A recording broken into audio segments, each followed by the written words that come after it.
mulia, alhamdulillah syahida Allah wa annahu la ilaha illallah wal malaikatu wa ulul ilmi qa'iman bil qisti. Asyhadu an la ilaha illallah wahdahu la syarika lah wa asyhadu anna Muhammadan abduhu wa rasuluhu la nabiyya ba'da.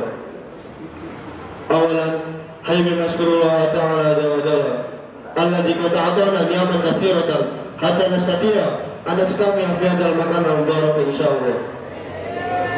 Saniyan salatan wa salaman daimaini mutalazimaini ala habibina wa syafi'ina wa karimina wa maulana Muhammad sallallahu alaihi wasallam alladzi qad amalana nadulumati lahur. Aku mohon bismillah sejalasa saya akan masuk surat al-baramus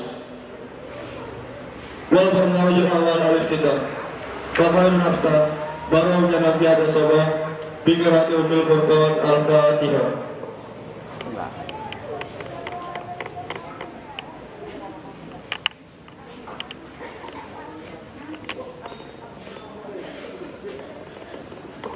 Wal bernawajul salih Qira'atu man tayassara minal Qur'anil Karim alladzi sayaqra'u akhul karim Muhammad ulilwa tawbisan al-khamsa alaihi falatafadul mastura.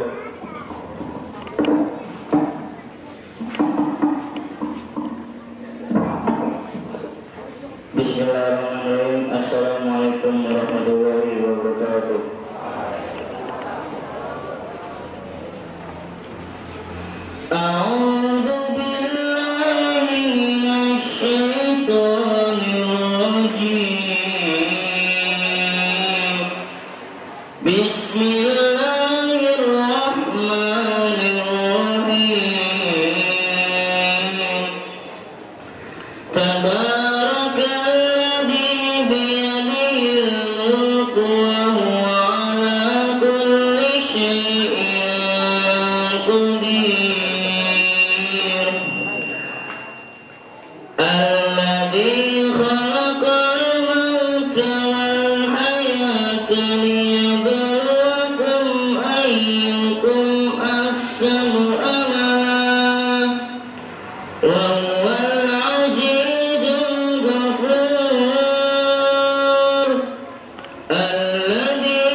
Assalamualaikum warahmatullahi wabarakatuh.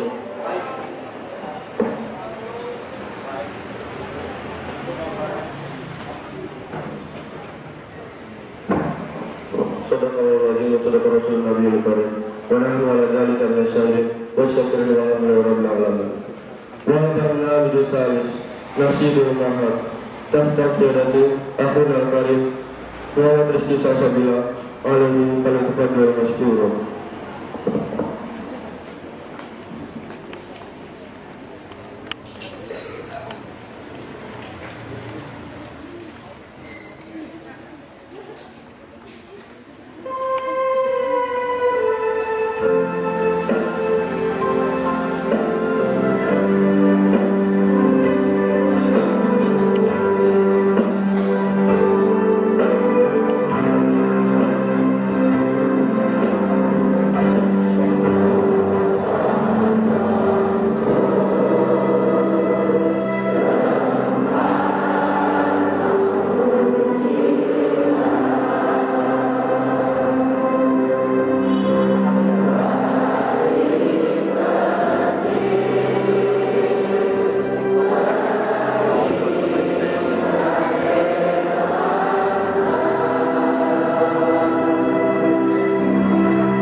والبرنامج الرابع قراءة وعد الطلاب الإندونيسية الذي سيقرأه المقرر قراءة جدول الألف عليه فليتفضل مشكورا بكل احترام.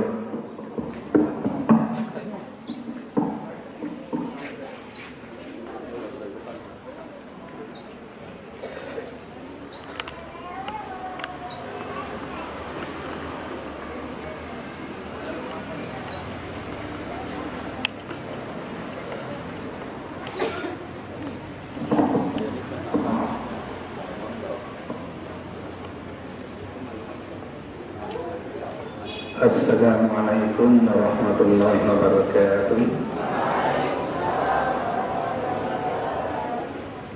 Kepada seluruh santri, mari kita sama-sama membaca ikrar kita sebagai santri dengan mengikuti apa yang saya ucapkan, dibaca dengan penuh hikmat, penghayatan dan renungan. Bismillahirrahmanirrahim. Asyhadu an la ilaha illallah wa asyhadu anna Muhammadar Rasulullah. Kami Santri Negara Kesatuan Republik Indonesia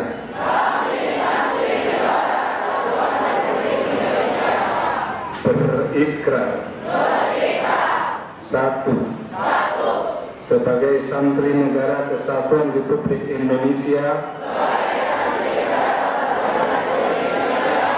berpegang teguh pada akidah, ajaran, nilai dan tradisi Islam Ahlus Sunnah wal Jamaah. Dua, sebagai Santri Negara Kesatuan Republik Indonesia bertanah air satu, tanah air Indonesia, berideologi negara satu, ideologi Pancasila, berkonstitusi satu, Undang-Undang Dasar 1945, berkebudayaan satu, kebudayaan Bhinneka Tunggal Ika. Tiga, sebagai Santri Negara Kesatuan Republik Indonesia selalu bersedia dan siap siaga menyerahkan jiwa dan raga membela tanah air dan bangsa Indonesia, mempertahankan persatuan dan kesatuan nasional serta mewujudkan perdamaian dunia. Empat, sebagai Santri Negara Kesatuan Republik Indonesia ikut berperan aktif dalam pembangunan nasional, mewujudkan kesejahteraan dan berkeadilan lahir dan batin untuk seluruh rakyat Indonesia. Lima, sebagai Santri Negara Kesatuan Republik Indonesia pantang menyerah, pantang putus asa, serta siap berdiri di depan melawan pihak-pihak yang akan merongrong Pancasila. UUD 1945, NKRI dan Bhinneka Tunggal Ika serta konstitusi dasar lainnya yang bertentangan dengan semangat proklamasi kemerdekaan dan resolusi jihad ulama itulah ikrar kita sebagai santri. Mudah-mudahan kita selalu ingat sejarah bahwa peran santri sangat berpengaruh untuk kesatuan Republik Indonesia. Terima kasih. Wabillahi taufiq wal hidayah. Wassalamualaikum warahmatullahi wabarakatuh.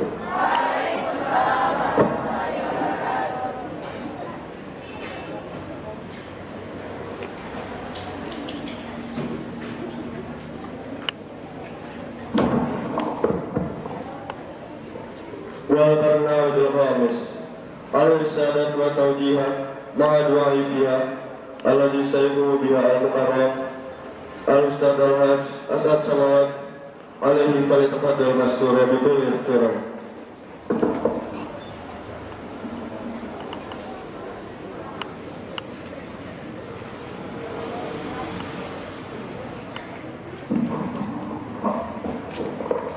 Assalamualaikum warahmatullahi wabarakatuh. Waalaikumsalam warahmatullahi wabarakatuh. Alhamdulillah, salatu wassalamu ala rasulillah Muhammadin abdillah wa ala alihi wa ashabihi wa man tabi'ahum wa ba'du. Ayuhat talibun wa talibat rahimakumullah, marilah kita bersyukur kepada Allah subhanahu wa ta'ala karena hari ini kita bisa berkumpul di tempat ini dalam rangka memperingati Hari Santri. Jika Hari Santri dilaksanakan pada tanggal 22 Oktober dimulai dari tahun 2016, maka tentu kita harus mengetahui sejarah kenapa tanggal 22 Oktober itu dijadikan Hari Santri. Sejarahnya amat sangat panjang, karena negara ini adalah negara yang dimiliki, yang diperjuangkan dan dimerdekakan oleh umat Islam, yang diperjuangkan, yang dimerdekakan oleh santri. Sejak awal ketika Portugis masuk ke Indonesia, dilanjutkan oleh Belanda masuk ke Indonesia, tidak ada yang merasa terganggu kecuali umat Islam. Maka kemudian para santri, terutama kalangan thariqat, santri dan kiainya mulai bergerak. Dan setiap kali umat Islam melaksanakan ibadah haji selalu dicurigai. Kenapa selalu dicurigai?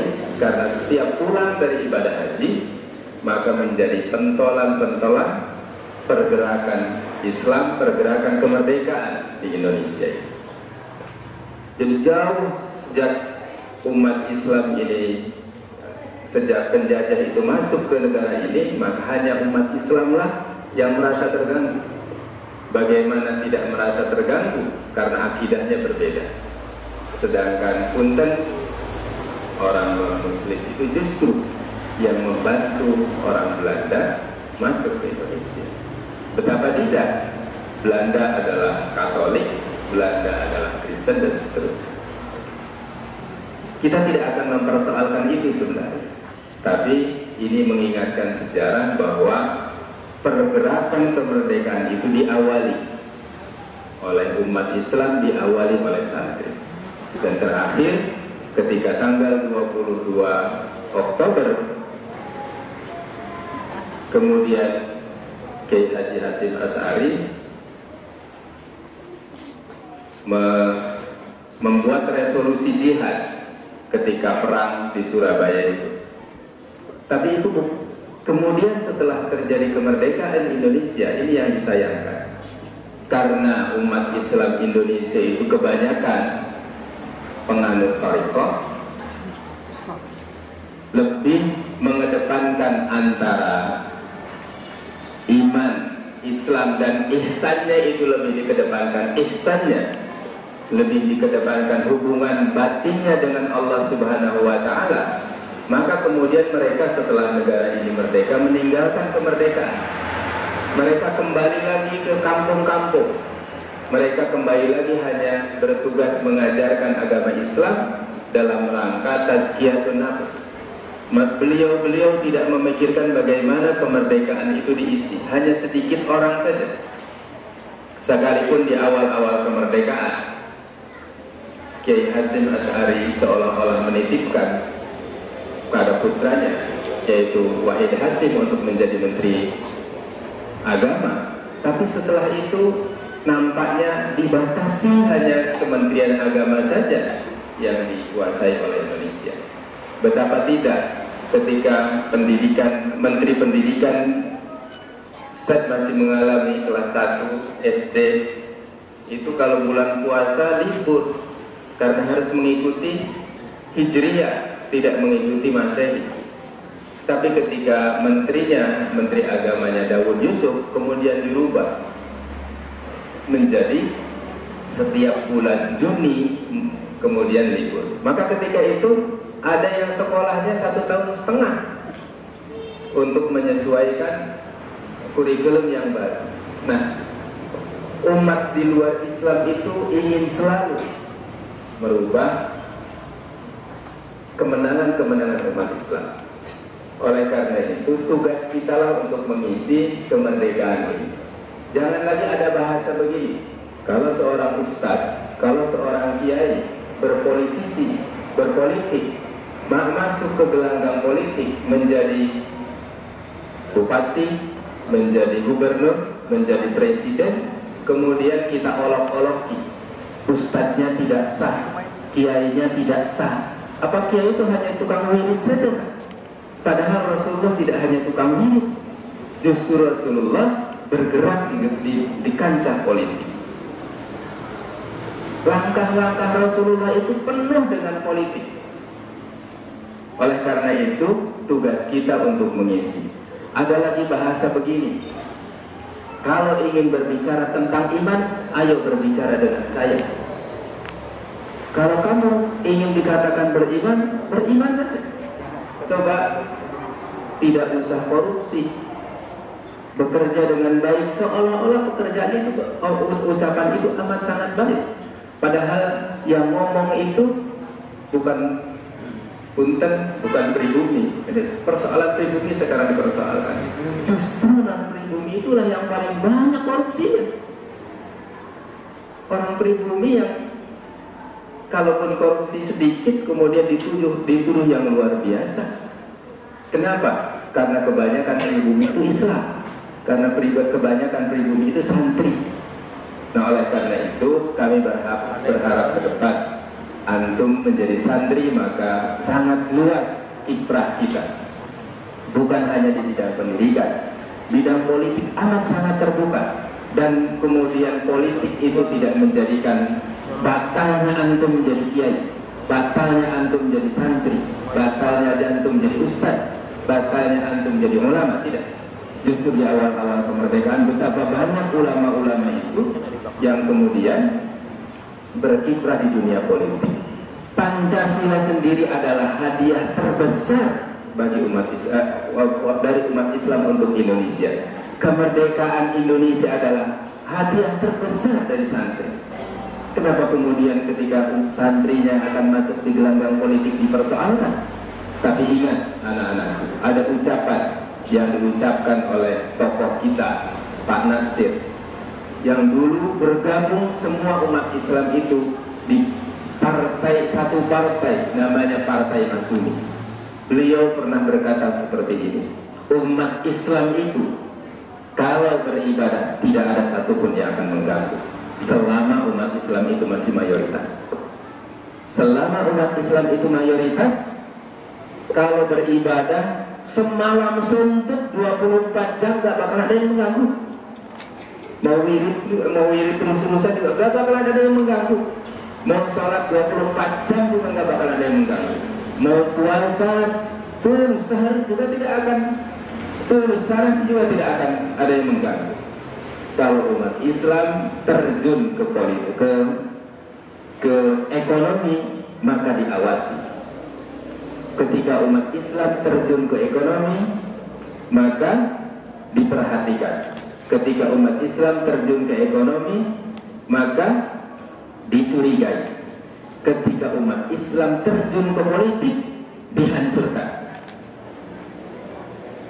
Itu ucapan seperti itu sudah diucapkan di tahun 1945 bahwa umat Islam ketika terjun beribadah di dunia ibadah tidak akan ada yang mengganggu kecuali sudah minoritas.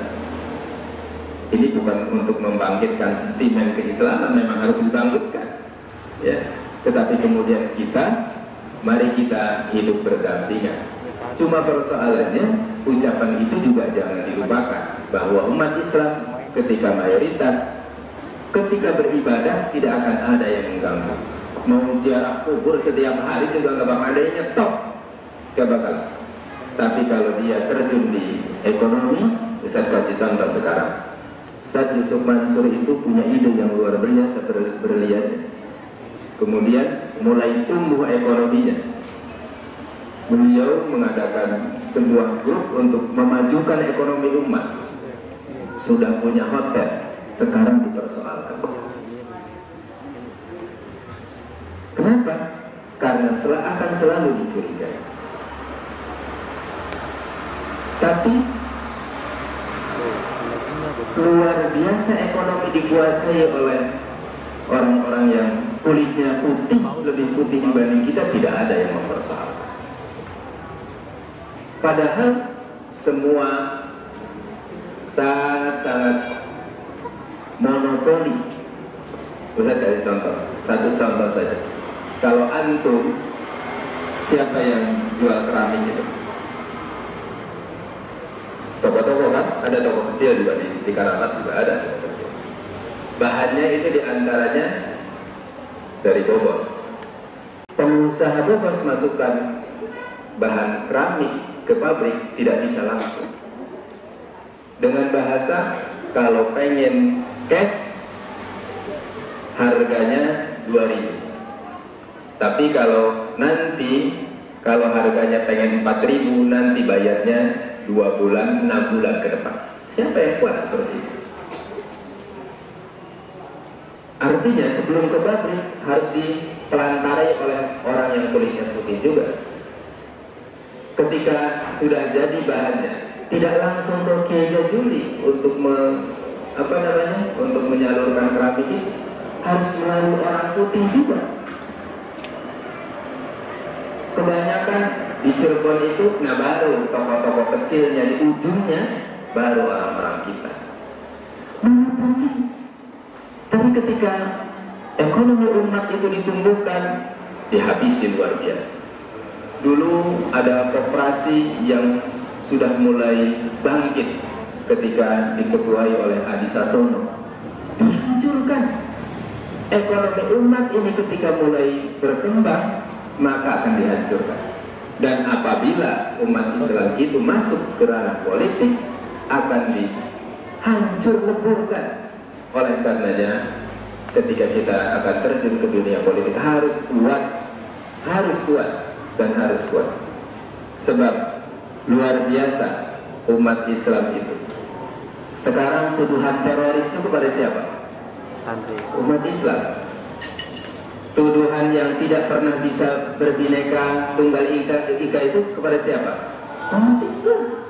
Andaikan kita ini tidak berbineka tunggal ika, andaikan bukan mayoritas umat Islam di Indonesia, sudah jadi andaikan umat Islam itu tidak mayoritas dan mayoritas kemudian tidak berbineka tunggal ika, sudah habis semua. Tapi kemudian tuduhan yang tidak berbineka tunggal ika itu kembali kepada umat Islam. Yang intoleran itu siapa? Umat Islam. Ya, yang intoleran itu umat Islam kan? Umat Islam. Tapi yang menembaki orang-orang sedang sholat di Irian Jaya tidak dikatakan intoleran, tidak dikatakan teroris. Inilah santri. Jadi kita jangan hanya berbangga kemudian menjadi santri, tapi Ini adalah langkah awal memperjuangkan akidah di Indonesia. Luar biasa tantangannya anak-anak. Luar biasa tantangannya. Sekarang saja kita masih mayoritas, tapi sudah dihantam kanan kiri. Alhamdulillah antum hidup di pondok pesantren. Di luar pondok pesantren, narkoba itu sudah ratusan ton, sudah ribuan ton didatangkan dari Cina. Tapi kemudian tidak dibilang teroris, tidak dibilang perusak, tidak. Yang rusak tuh kalau sudah pakai jubah. Jubah itu sunnah Rasulullah Sallallahu Alaihi Wasallam. Tapi seolah-olah dimusuhi. Antum pakai jubah kalau niatnya mengerjakan sunnah berpahala, tapi kemudian dimusuhi. Pakai berpahala saya lihat nih. Antum pakai himar di atas kepala itu juga dimusuhi. Luar biasa memusuhinya umat ini. Di satu sisi umat Islamnya harus toleran, umat Islamnya harus menghargai. Ada lagi bahasa yang luar biasa, hargai orang yang tidak berpuasa. Luar biasa. Tapi kalau sedang nyepi di Bali, hargai orang yang menyepi. Mestinya hargai orang yang tidak nyepi. Mestinya kan begitu kan? Ini luar biasa. Ada umat Islam yang sedang berpuasa ngomongnya hargai orang yang tidak berpuasa. Tapi orang lain menyelaksanakan nyepi, hargai orang yang sedang menyepi. Itu luar biasa. Kita tidak tidak sadar bahwa kita sedang berperang dengan Ghazwul Fikri, perang pemikiran, perang budaya. Ketika kita pakai jubah dipersoalkan, tapi ketika pakai jas gak dipersoalkan. Ketika umat Islam menutup aurat dan mukanya ditutup dipersoalkan. Ari pakai celana dalam dan pakai kutang saja gak dipersoalkan. Ini kan luar biasa.